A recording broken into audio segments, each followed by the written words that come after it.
E learning के तहत video classes के रूप में आज मैं doctor Shekhar Kumar, assistant professor, राजनीति शास्त्र विभाग, नंदलाल सिंह महाविद्यालय, जैतपुर, दाऊदपुर, सारण, जयप्रकाश विश्वविद्यालय के अंतर्गत हम संविधान के भाग 4 में स्थित राज्य के नीति निर्देशक तत्व, directive principle of state policy पर चर्चा करेंगे। राज्य के नीति निर्देशक तत्व क्या है, इसके उद्देश्य क्या हैं, इसका अर्थ क्या है, यह भारतीय संविधान के कितने अनुच्छेदों में दिया गया है और भारतीय संविधान के निर्माताओं के समक्ष आखिर इसकी आवश्यकता क्यों प्रतीत हुई, इन सब चीजों को इसके साथ साथ इसके स्रोत और आलोचनाओं की भी चर्चा हम करेंगे। राज्य के नीति निर्देशक तत्व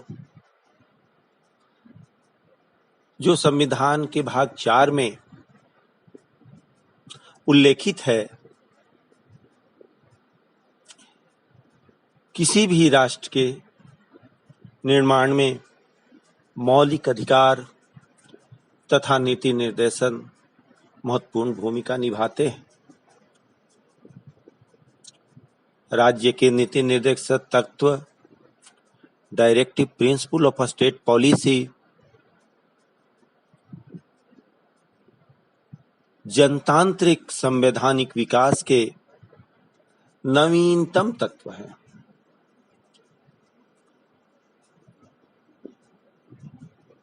इन तत्वों का कार्य एक वेलफेयर स्टेट, जन कल्याणकारी राज्य की स्थापना करना होता है।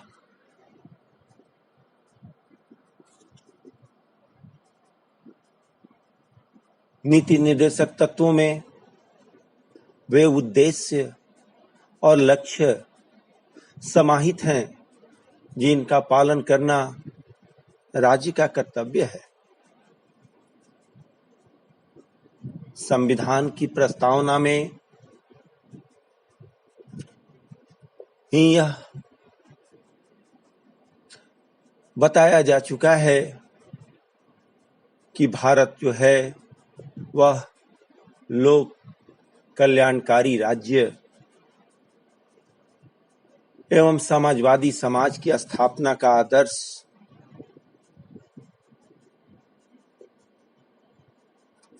है। यह आदर्श, यह वेलफेयर स्टेट की परिकल्पना, यह समाजवादी समाज के तत्व की स्थापना तभी प्राप्त की जा सकती है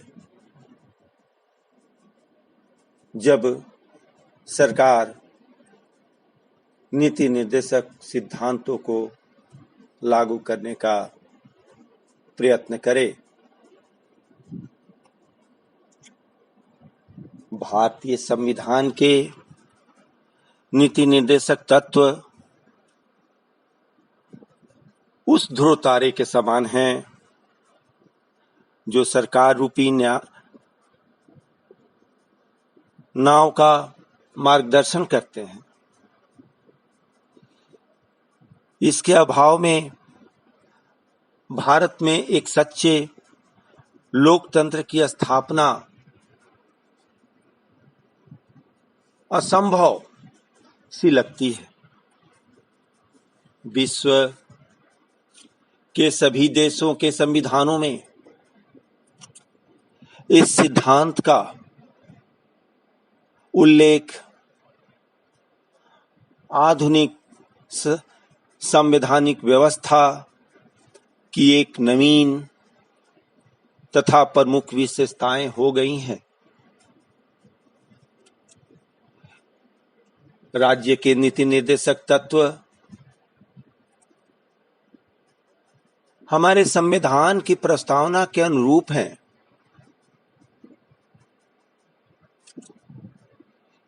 इनसे भारत के नागरिक उन महान आदर्शों को प्राप्त कर सकते हैं जो सामाजिक, आर्थिक एवं राजनीतिक न्याय के अलावा स्वतंत्रता, समानता तथा भाईचारे की भावना को सुदृढ़ करते हो। राज्य के नीति निर्देशक तत्व के संबंध में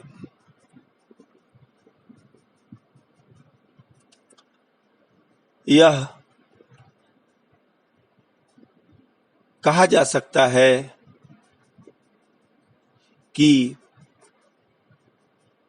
ये नीति निर्देशक तत्व उन तमाम लक्ष्यों का प्रतिनिधित्व करते हैं जिनका पालन करना भारतीय गणतंत्र के लिए आवश्यक है।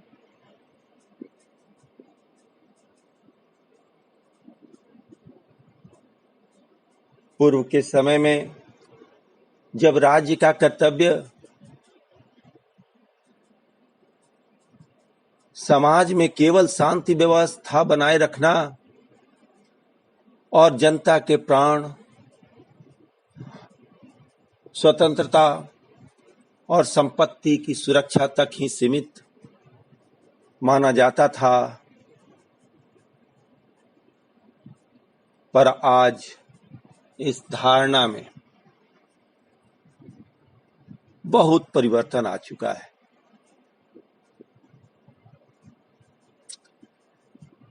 आज जनसाधारण के सुख एवं समृद्धि की अभिव्यक्ति करना राज्य के नीति निर्देशक सिद्धांतों में आर्थिक, सामाजिक लक्ष्यों को निहित किया गया है, जिसका पालन करना राज्यों का एक कर्तव्य सा बन गया है।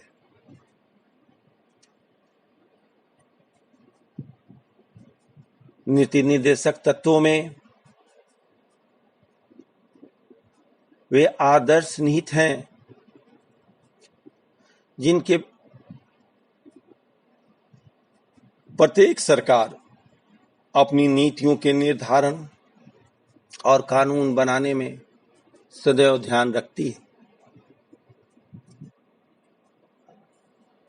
भारतीय संविधान के निर्माताओं को यह जानकारी थी कि स्वतंत्र भारत को भविष्य में विभिन्न चुनौतियों का सामना करना पड़ सकता है।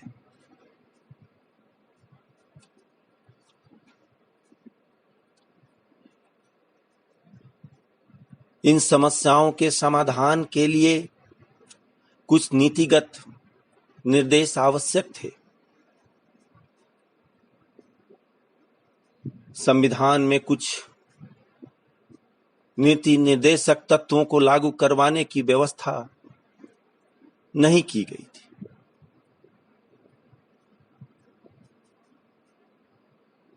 संविधान निर्माताओं की यह मान्यता थी कि राज्य के नीति निर्देशक तत्वों के पीछे एक ऐसी नैतिक शक्ति है जो सरकार को बाध्य करती रहेगी,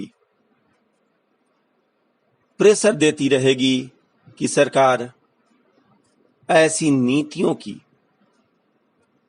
जो निदेशक सूची में रखी गई है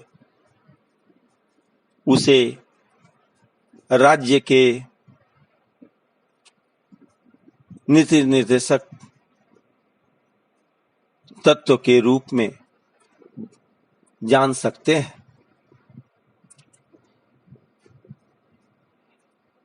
इन निर्देशक तत्वों में 3 बातें सम्मिलित हैं। पहला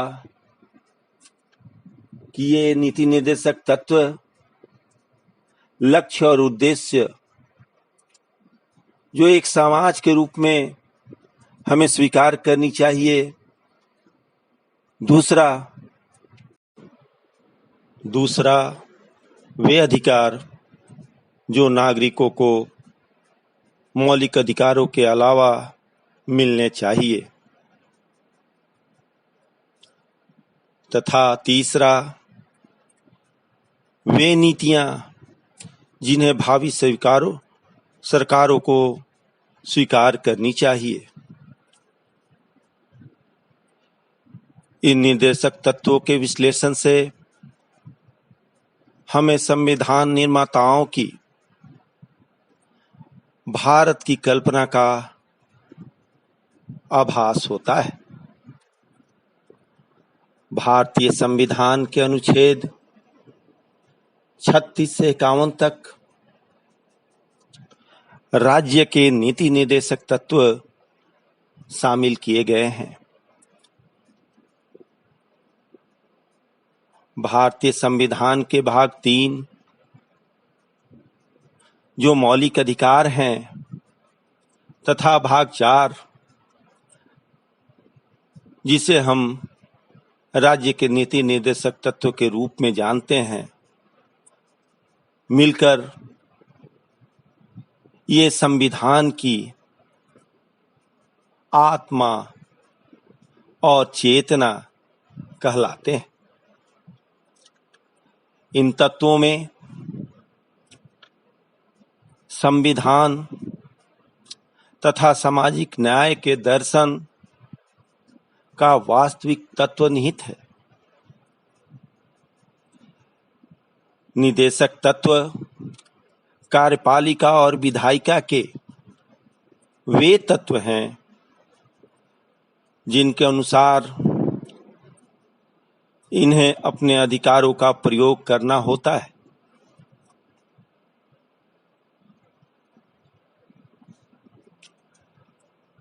संविधान के अनुच्छेद 37 के अनुसार ये तत्व किसी न्यायालय में लागू नहीं करवाए जा सकते।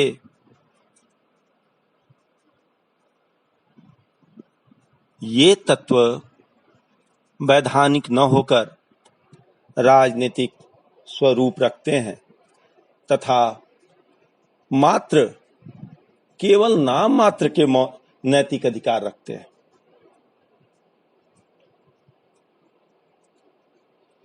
ये न तो कोई वैधानिक बाध्यता ही राज्य पे लागू करते हैं, न जनता के लिए अधिकार एवं कर्तव्य। ये मात्र राज्य के लिए ऐसे सामान्य निर्देश हैं, डायरेक्शन है कि राज्य कुछ ऐसा कार्य करे जो राज्य की जनता के लिए लाभकारी हो। इन निर्देशों का पालन कार्यपालिका की नीति तथा विधायिका की विधियां ही कर सकती हैं। भारतीय संविधान के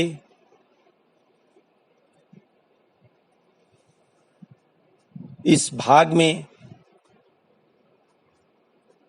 जहां मौलिक अधिकार और नीतिक निर्देशक तत्व की हम बात करें, इसमें अंतर को देखें तो हम यही पाते हैं कि जहां मौलिक अधिकार व्यक्तियों के लिए है, वहीं नीति निर्देशक तत्व सरकारों के लिए है, चाहे वह सरकार केंद्र सरकार हो, चाहे वह राज्य सरकार। अब हम कुछ प्रमुख नीति निर्देशक तत्व जो हैं अनुच्छेद के अनुसार, जिसे भारतीय संविधान के द्वारा परिभाषित किया गया है, उसकी हम चर्चा करेंगे। संविधान के अनुच्छेद 38 में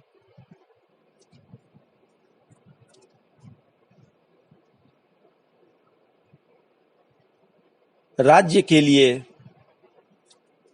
ऐसा निर्देशित किया गया है कि राज्य ऐसी सामाजिक व्यवस्था बनाएगा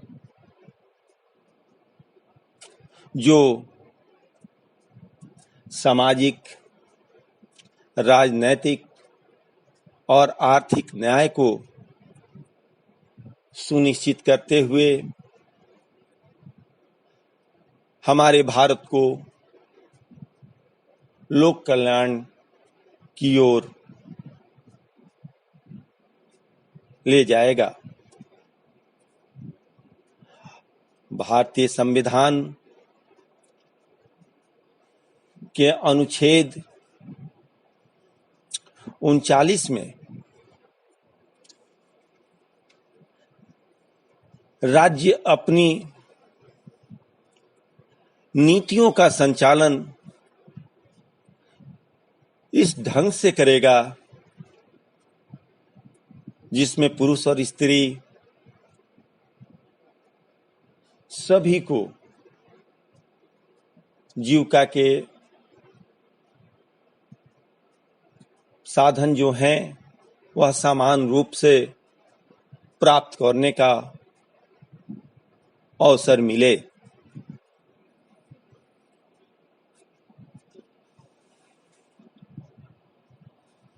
अनुच्छेद 40 राज्य के नीति निर्देशक तत्वों में एक महत्वपूर्ण तत्व के रूप में हमारे सामने है। अनुच्छेद 40 के द्वारा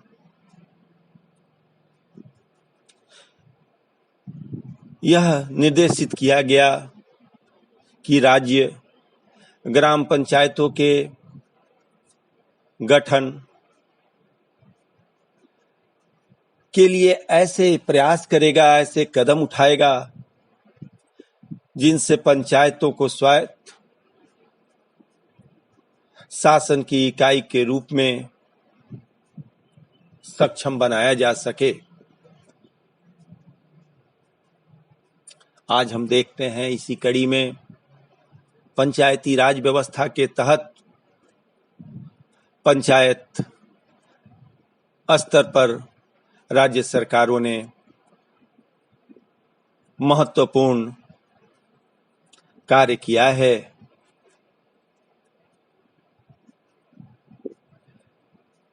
राज्य के नीति निर्देशक तत्व के अंतर्गत अनुच्छेद 41 जो है वह राज्य को निर्देशित करती है कि राज्य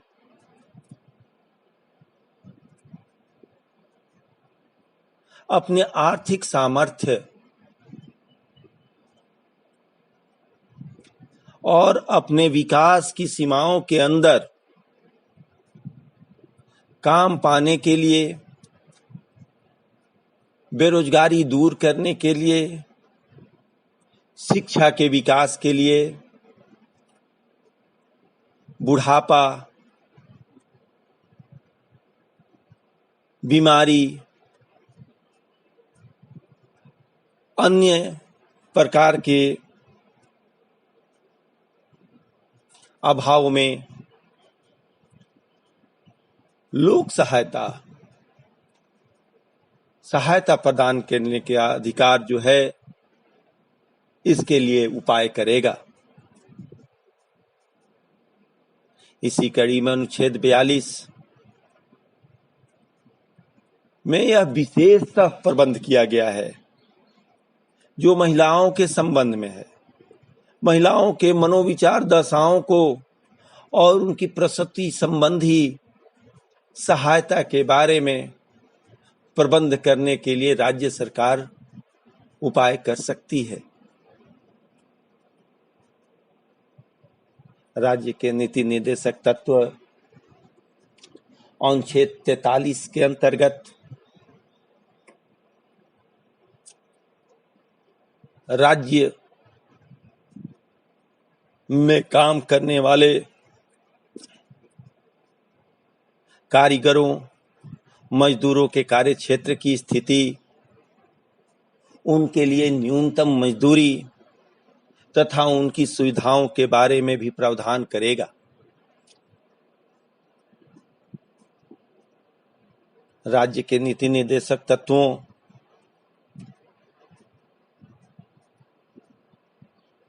में अनुच्छेद 44 के द्वारा यह भी आशा की जाती है कि राज्य जो है भारत के समस्त राज्य क्षेत्र के नागरिकों के लिए, जितने भी हम सभी नागरिक हैं, चाहे वह जिस जाति के हों, जिस धर्म के हों, सबके लिए एक समान सिविल संहिता बनाने का प्रयास करेगा। अनुच्छेद 45 में राज्य संविधान के प्रावधान के अनुसार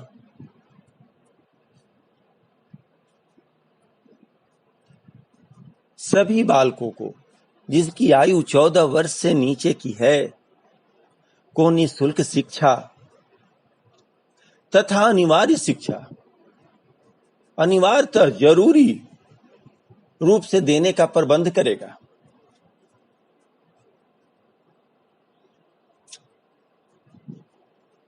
हमारे संविधान ने अनुच्छेद 46 के तहत यह भी प्रावधान किया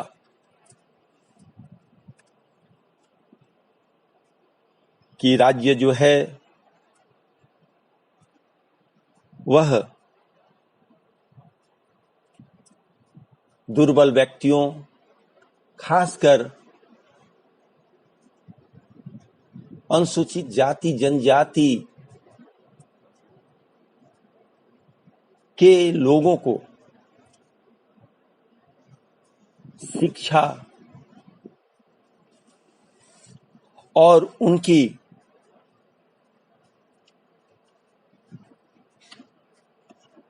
आर्थिक रूप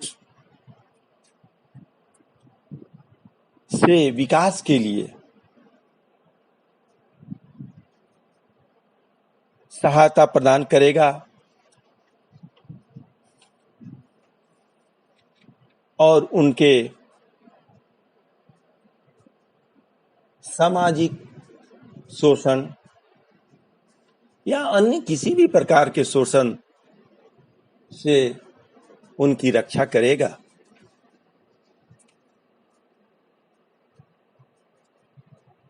राज्य के नीति निर्देशक तत्व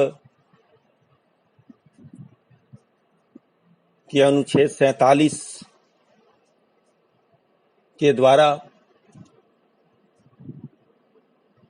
यह निर्देशित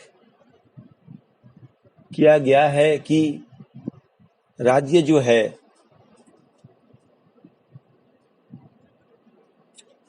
वह अपने यहाँ के नागरिकों के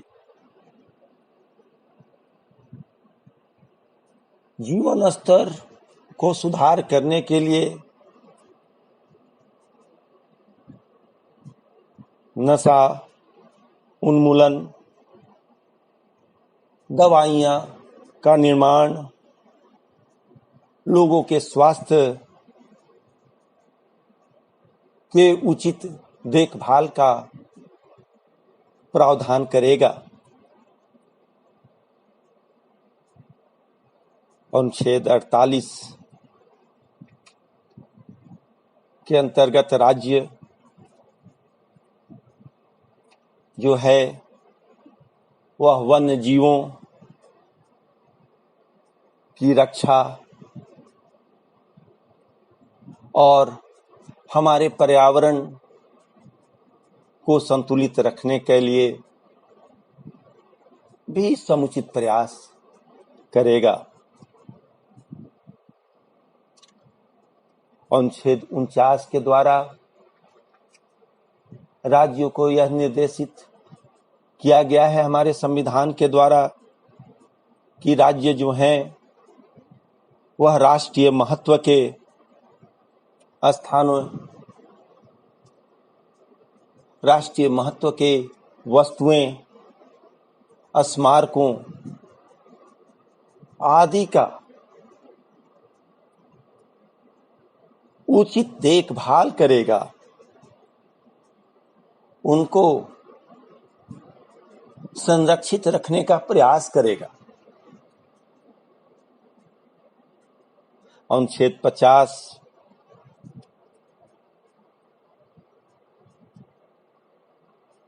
में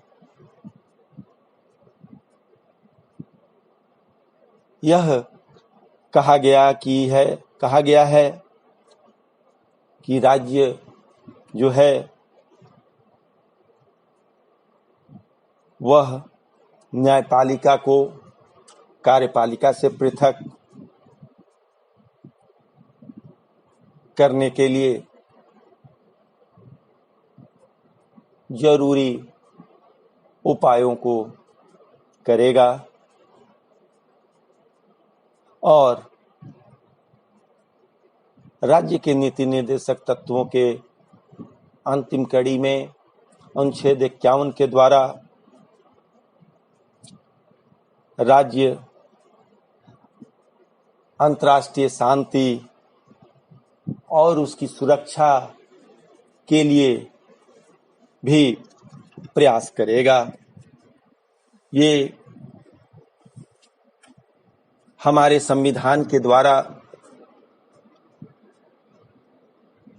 राज्य के नीति निर्देशक तत्वों के अधीन भाग 4 में राज्य को निर्देशित किया गया।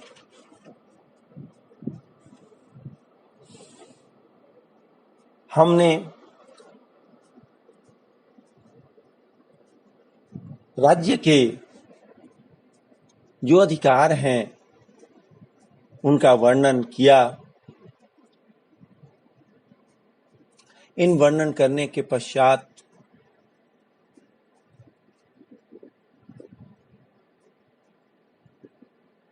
हम आपको इसके स्रोत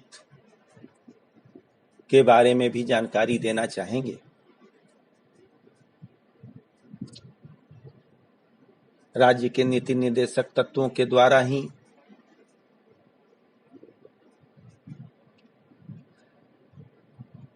आज विश्व के अनेक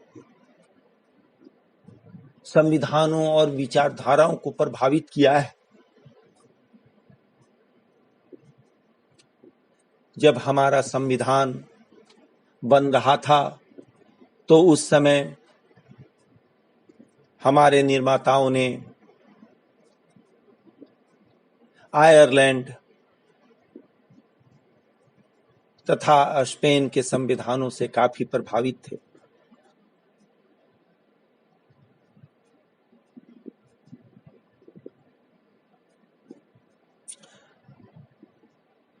हम कह सकते हैं कि यह जो राज्य के नीति निर्देशक तत्व हैं, directive principles of a state policy, यह आयरलैंड के संविधान के मार्गदर्शन के पश्चात हमारे संविधान में सम्मिलित हुए हैं।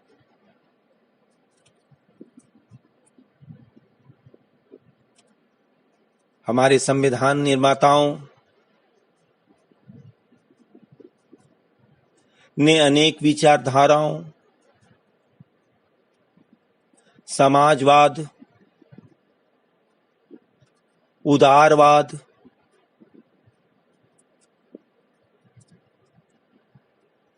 आदि के प्रभाव को ध्यान में रखकर इसे हमारे सामने प्रस्तुत किया।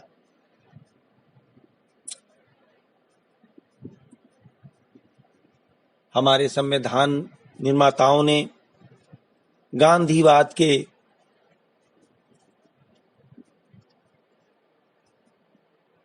हम कह सकते हैं कि प्रत्येक रचनात्मक कार्यों को इसमें प्रमुख स्थान दिया है।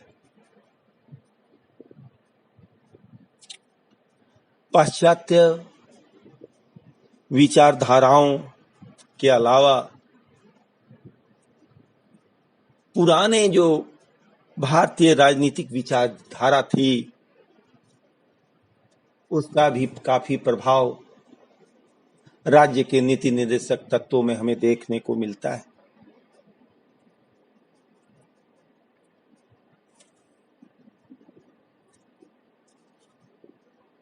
हम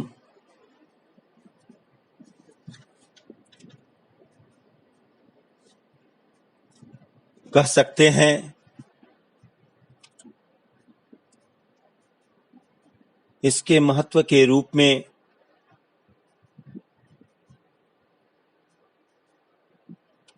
कि राज्य जो है वह इन सब धारणाओं को लागू करने के पीछे शक्तिशाली जनमत को देखता है।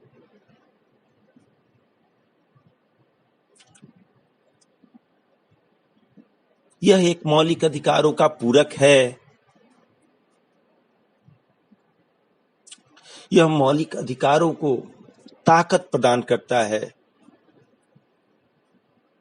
राज्य के नीति निर्देशक तत्व लोक कल्याणकारी राज्य की स्थापना में सहायक के रूप में अपनी भूमिका बखूबी निभाता आ रहा है।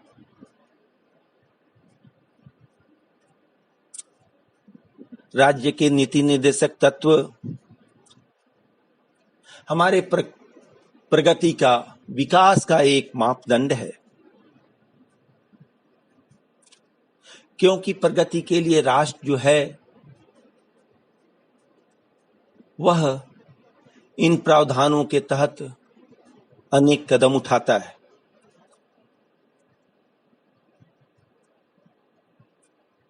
नीति निर्देशक तत्वों के तहत यह हमारे न्यायपालिका के लिए भी मार्गदर्शक के रूप में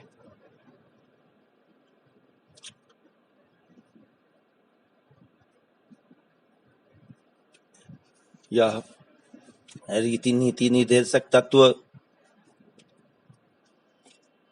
जो है मौलिक अधिकारों की वरीयता को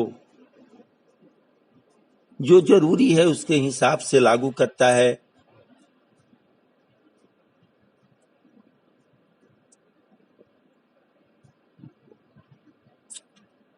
हम भारतीय संविधान के लागू होने के बाद से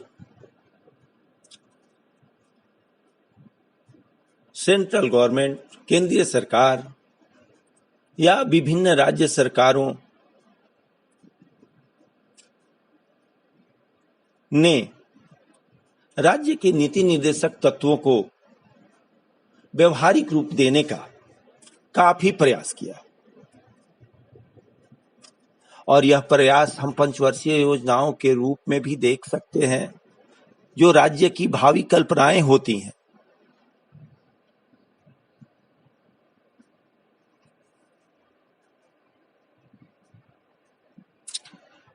मौलिक अधिकार और राज्य के नीति निर्देशक सिद्धांत भारतीय संविधान के महत्वपूर्ण अंग हैं।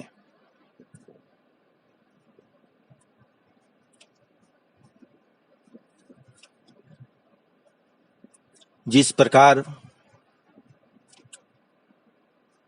मौलिक अधिकारों के द्वारा व्यक्तित्व के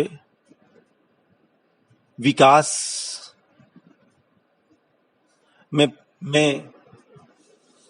भागीदारी निभाता है, उसी तरह राज्य के नीति निर्देशक तत्व देश के प्रशासन में इन सिद्धांतों को अपनाकर अपनी भागीदारी सुनिश्चित करते हैं। हम कह सकते हैं अंत में कि अधिकारों के साथ साथ नागरिकों में कार्यपालन कर्तव्य के पालन की भावना होनी चाहिए, क्योंकि अधिकार और यह नीति निर्देशक तत्व को हम एक ही सिक्के के दो पहलू के रूप में जान सकते हैं।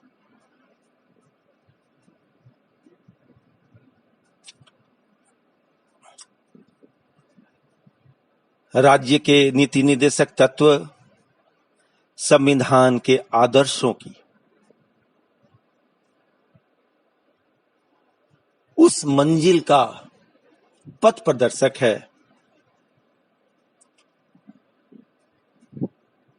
जो केवल हमारे कोरे आदर्श तथा कोरी कल्पनाओं का नहीं है, यह भारत के वर्तमान तथा भावी समाज के विकास का आधार स्तंभ है। धन्यवाद।